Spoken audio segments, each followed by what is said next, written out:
لیکن آج کی مائیں بھی ظالم ہیں. بھلا 3 سال کے بچے کو اسکول سے ڈالنا اس سے بڑا ظلم بھی کوئی ہے؟ وچے دی پوٹی نہیں کر رہی، وچے پیشاب نے انہوں اسکول بھیجی جانتے، وہ روتا ہوا جاتا ہے، روتا ہوا آتا ہے، ماں باپ سے فاصلہ پیدا ہو جاتا ہے. یہ 7 سال تک میرا نبی کہتا ہے بچے کو نماز بھی نہ کہو، 10 سال کے بعد تھوڑا پابندی کرواؤ. ماں باپ 7 سال 10 سال تک بچے کو ٹائم دیں، ٹائم کوئی نہیں، ٹائم دیں.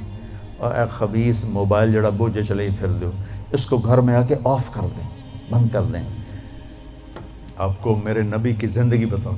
میرے نبی جب گھر میں آتے تھے، نبوت کا غم درد سب باہر چھوڑ کے آتے تھے، مسکراتے تھے، ہنستے تھے، بچوں کے ساتھ کھیلتے تھے، ان کے لیے گھوڑا بن جاتے. حسن حسین کو کمر پہ بٹھا کے کمرے میں چکر لگاتے، پھر ان سے کہتے تمہارا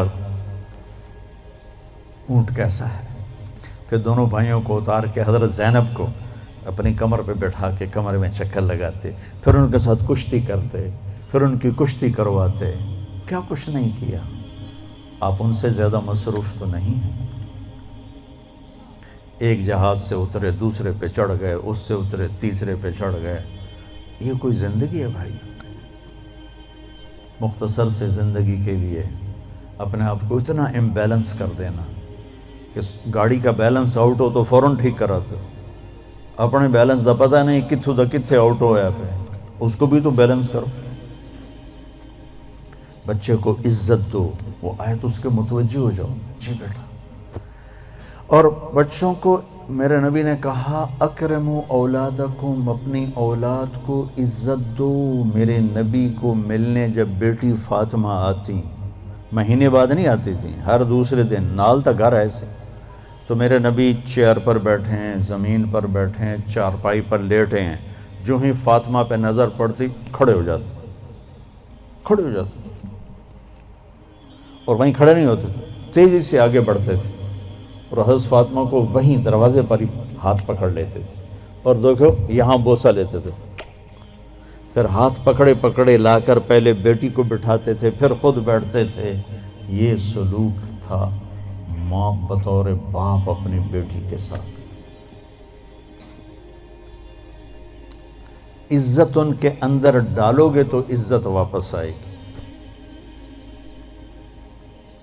لیکن ہمارے گھروں میں ٹینشنیں ہیں تو ماں بھی ڈانٹ رہی ہے، باپ بھی ڈانٹ رہا ہے، ماں بھی تھپڑ مار رہی، پیو بھی تھپڑ مار رہا ہے. میرے نبی حضرت فاطمہ کے گھر تھے. رات کا ٹائم، حضرت حسن کی آنکھ کھلی، کہا ماں جی پانی پینا ہے. تو حضرت فاطمہ اٹھنے لگی، تو ہم نے کہا فاطمہ لیٹ جا. آپ نے گلاس اٹھایا، سامنے گھڑے میں پانی تھا، آپ نے پانی نہیں لیا. اب باہر گئے، حضرت علی کی بیمار بکری کھڑی تھی، دودھ کا قطرہ بھی نہیں تھا. آپ نے ہاتھ لگایا، وہ دودھ سے بھر گئے. پھر آپ نے دودھ نکالا، گلاس بھر دیا. اندر آئے تو حسین بھی جاگ گئے تھے، وہ دوڑ کے آگے آ گئے. تو ہم نے کہا تو پیچھے ہو جا. تو بیٹی نے کہا آپ کو حسن سے زیادہ پیار ہے؟ نہیں، میری دونوں آنکھوں کی ٹھنڈک ہے، اس نے پہلے مانگا، اس کو پہلے دوں گا. تو آپ نے حسن کو پلایا، حسین کو پلایا، فاطمہ کو پلایا، خود نہیں پیا. پھر کہا فاطمہ تو، میں، یہ دونوں، اور یہ جو سویا ہوا ہے، علی سوئے رہے جاگے نہیں، ہم پانچوں قیامت کے دن اکٹھے ہوں. اس واقعے سے کیا سبق ملتا ہے؟ کہ بچے نے پانی مانگا، میرے نبی نے دودھ دیا. کہ اگر تمہیں اللہ نے ہمت دی ہے تو اپنے بچوں کی جائز خواہشات کو اعلیٰ سے اعلیٰ طریقے پر پورا کرو، عزت کے ساتھ، احترام کے ساتھ. اسی بات پہ ماں اور بیٹی میں لڑائی ہو رہی. چھوٹی بیٹی میں نے یہ نہیں پہننا، وہ ماں کہتے ہیں ایو ہی پواونا ہے. میں دیکھتا ہوں نا اپنے گھروں میں اپنی پوتی نے، بس وہ کہتی میں نے یہ نہیں پہننا، وہ ماں کہہ رہی نہیں تو نے یہی پہننا ہے. وہ بے وقوف، اگر انہوں تو نیلے دی بجائے ساوا پاون دیتے کیڑی قیامت آ گئی. اتنی بے وقوف مائیں ہیں آج کل. یہ جو موبائل ہے نا، اس نے ماؤں کی عقل چھین لی. سب سے قیمتی سرمایہ کو اٹھا کے پھینک دیا کوڑے کے ڈھیر پر.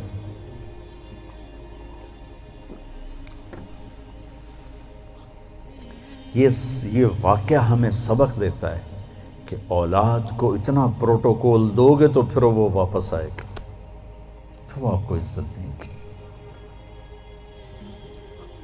حضرت حسن بصری فرمایا کرتے، ان کی کنیت ہے ابو سعید، بیٹا تھا سعید، فرمایا کرتے تھے میں نفل پڑھ رہا ہوں اور میرا بیٹا سعید مجھے بلاتا ہے تو میں اس کے لیے نماز توڑ دیتا ہوں، نفل توڑ دیتا ہوں۔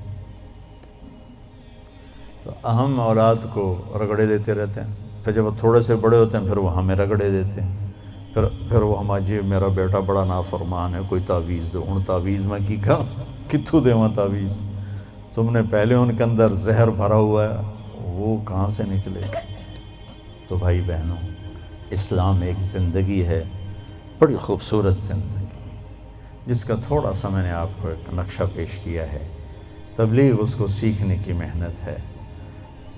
عبادات اور فرائض تو مختصر ہیں، 5 نمازوں کے بعد اوور، حج کے بعد دوسرے کا مطالبہ کوئی نہیں، زکوٰۃ دینے کے بعد دوبارہ مطالبہ کوئی نہیں، اور حج زکوٰۃ ہے بھی پیسے والے پر، 1 مہینے کے روزے کے بعد مطالبہ کوئی نہیں، لیکن زندگی کیسے گزارنی ہے اس کا 24 گھنٹے مطالبہ ہے۔